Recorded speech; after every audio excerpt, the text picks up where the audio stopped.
आप देख रहे हैं पारस प्रेम न्यूज, खबर जो आप तक पहुंचे सबसे तेज। पारस प्रेम न्यूज में आपका स्वागत है। मैं हूं के द्विवेदी। आज मैं Kanpur heart institute multi speciality hospital mall road में हूं। मेरे साथ जाने माने डॉक्टर हृदय रोग विशेषज्ञ डॉक्टर अमित कुमार जी हैं। इनका कानपुर के अलावा पूरे प्रदेश में एक इनकी चिकित्सा की अच्छी पहचान है, इनका एक नाम है और मैं आज इनके साथ हूं। और चूँकि कोविड काल का दूसरा चरण बड़ी तेज़ी के साथ वापस आया है, ऐसे में डॉक्टर साहब से जानेंगे कि इस कोविड काल में हृदय रोगियों के लिए क्या क्या सावधानियां बरतनी चाहिए। डॉक्टर साहब, हृदय के जो रोगी हैं उनके क्या सावधानियां से बरतनी चाहिए? हृदय रोगियों को खास करके अपना टीकाकरण जो अभियान चल रहा है वो टीकाकरण ज़रूर करवाएं, क्योंकि बहुत सारी इस टाइप से गलतफहमियां हैं कि टीका लगाने से खून का थक्का बन जाता है या खून पतला करने की दवाई चल रही है तो आप टीका नहीं लगा सकते हैं। बीइंग कार्डियोलॉजिस्ट हम लोग आपको इंश्योर कर रहे हैं कि कोई भी ऐसी कोई कॉन्ट्राइंडिकेशन नहीं है, आपको टीका अवश्य लेना चाहिए। दूसरी चीज़, अपनी जो दवाइयाँ जो चल रही हैं, अपनी दवाइयों को अपना ब्रेक न दें, क्योंकि हार्ट की दवाइयों को हम लोग जीवन भर तक अपना देखते हैं कि लेना पड़ता है, तो उसको अपना दवा लें।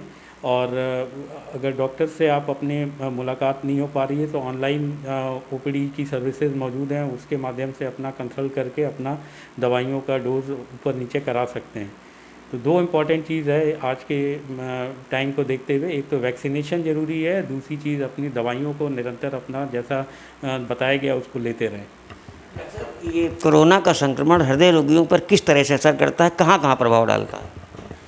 देखिए, कोरोना जो वायरस होता है पहले तो प्राइमरीली लंग्स पे इफ़ेक्ट करता है, लेकिन ये शरीर के हर अंग को अफेक्ट करता है। हम लोग के पास इस समय जो डेटा उपलब्ध है, आपको कोरोना की जो इन्फेक्शन की वजह से धड़कन का असामान्यता होना, ठीक है, लोगों के अंदर घबराहट की चीज़ें होना, साइकेट्रिक जो सिम्टम्स होते हैं, ठीक है, इसमें हम लोग को न्यूरोलॉजिकल भी अपने साइन सिम्टम्स मिल जाते हैं, किडनी पे भी अफेक्ट हो रहा है। तो ऐसा कोई भी अंग नहीं है जिस पे कोरोना अफेक्ट नहीं करता है। मुख्यतः ये रेस्पिरेटरी बीमारी है, लेकिन इसके और भी अपने सिक्वलीज और कॉम्प्लिकेशंस जो हैं और अंगों को अफेक्ट करती है।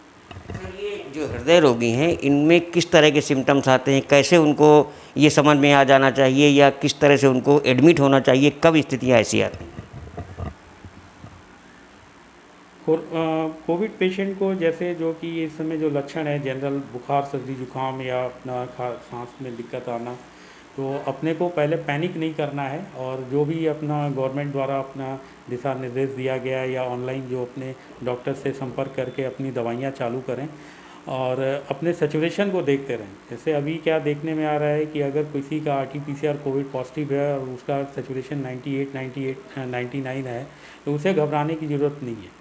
वो अपनी एक अपना जो जनरल अपना एक दवाइयाँ जो बताई गई हैं उसको ले और अपने सैचुरेशन को मॉनिटर करते रहे और अपने को होम आइसोलेट करके रखें, मतलब अपने को परिवार के और जो लोग हैं उनसे अपना दूरी बना के रखें और बाहर ये बीमारी को ना फैले, इसके लिए अपने आप को आइसोलेट करके रखें।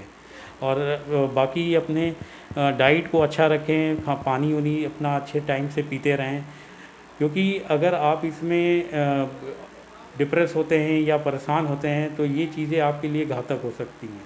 आपको हॉस्पिटलाइजेशन की ज़रूरत तभी है जब आपको इसके जो सीरियस जो अपना बीमारी हो गई कि आपके सैचुरेशन बिलो आपके 92 जाने लगा या सांस की गति बहुत तेज़ हो रही है, तो उसमें हॉस्पिटलाइजेशन की ज़रूरत है। अदरवाइज़ हम लोग होम आइसोलेट करके और जो दवाइयों को लेके घर पे ही इस चीज़ को सही कर सकते हैं। डॉक्टर साहब, लोगों में जैसे मार्च और अप्रैल में अमूमन ये होता था कि सीज़न बदलने के टाइम खांसी, जुकाम, बुखार इस तरह की बीमारियां होती थी, तो लोगों में आज भी ये भ्रम है, ज़रा से भी कोई दिक्कत होती है तो लोगों का ध्यान उधर जाता है, लोगों में घबराहट है। तो लोगों के लिए आप क्या संदेश देना चाहेंगे, कोविड के लिए क्या कहना चाहेंगे? नहीं, देखिए, इस समय कोविड जिस तरह से फैला हुआ है, स्पेशली जो अपना ये जो म्यूटेंट वेरिएंट जो है, तो इस टाइम आपकी बात सही है कि इस मौसम चेंज के टाइम सर्दी जुकाम होता था, लेकिन हम लोग देख रहे हैं कि ये सर्दी जुकाम वैसे सर्दी जुकाम नहीं है, इसमें मरीज को सूंघने की समस्या या मतलब टेस्ट जाने की समस्या या तुरंत ही वायरल निमोनिया होने की समस्या हो रही है। तो ये अपने कोविड के ही अपने फीचर्स हैं, लेकिन most of case 90 to 95% case self limiting है।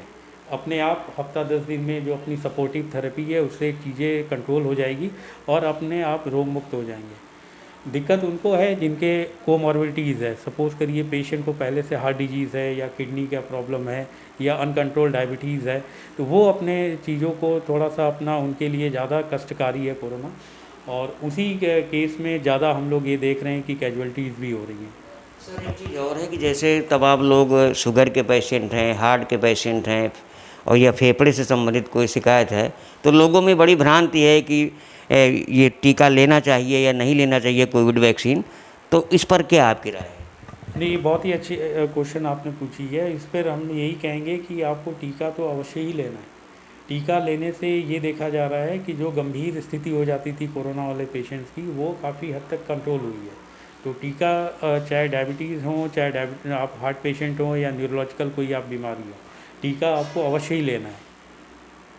और टीका लेने के साथ साथ ये भी हमें याद रखना है कि जो सोशल डिस्टेंसिंग और जो भीड़ भाड़ ना जाने की जो सारी चीज़ें जो अपनी कोविड एक अपना एक प्रोटोकॉल है, उस हिसाब से उसको भी नहीं भूलना है। जनरली ये लोग देख रहे हैं कि टीका लेने के बाद उन्हें ये लग रहा है कि हमें ना मास्क लगाने की ज़रूरत है, ना सैनिटाइज करने की ज़रूरत है।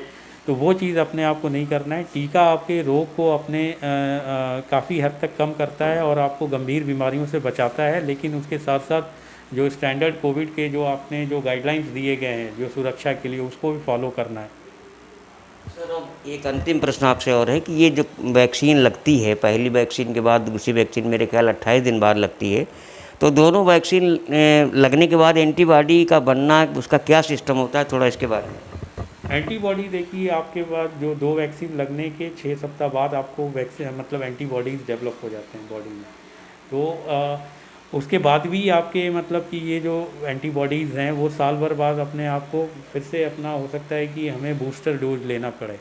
लेकिन ये पहले वैक्सीन और दूसरे वैक्सीन लगने के आपको टोटल 6 सप्ताह लग जाता है पूरे एंटीबॉडीज़ बनने में। तो तब तक के लिए एक रिस्क तो है ही है, और उस रिस्क के लिए ही हम लोग ये कह रहे हैं कि आप अपने ये जो कोविड के जो प्रोटोकॉल्स में बताया गया है कि आप अपने मास्क लगा के रहिए, भीड़ भाड़ में ना जाइए, सैनिटाइज करते रहिए, ठीक है। हाथ को अपने थोड़े थोड़े देर में आप अपने हाथ को साबुन से ही अपना साफ़ कर लीजिए। तो ये सारे हम लोग को नियम का भी फॉलो करने पड़ेंगे वैक्सीनेशन के साथ। ये थे डॉक्टर अमित कुमार, हृदय रोग विशेषज्ञ। अभी मैंने आपको बताया था कि पूरे प्रदेश में एक ये नाम है और जाना पहचाना नाम है। दूर दूर से मरीज यहाँ पे आते हैं। डॉक्टर साहब से अभी हमने कोविड और हार्ट के विषय में विस्तार से चर्चा की। डॉक्टर साहब ने बड़े विस्तार से बताया कि कोविड इस समय ये महामारी काफ़ी तेज़ी से फैली है। 2 गज की दूरी, मास्क बहुत ज़रूरी। इसके साथ साथ सभी को टीका लगवाना चाहिए, चाहे वो हार्ट का पेशेंट हो, चाहे शुगर का पेशेंट हो, चाहे फेफड़ों से कोई शिकायत हो, किसी तरह कोई दिक्कत नहीं है। और टीका पूर्ण सुरक्षित है। टीका लेने से ही मनुष्य का जीवन सुरक्षित होगा। इसलिए मास्क लगाएं, दूरी बनाएं और अपने जीवन की सुरक्षा करें। नमस्कार।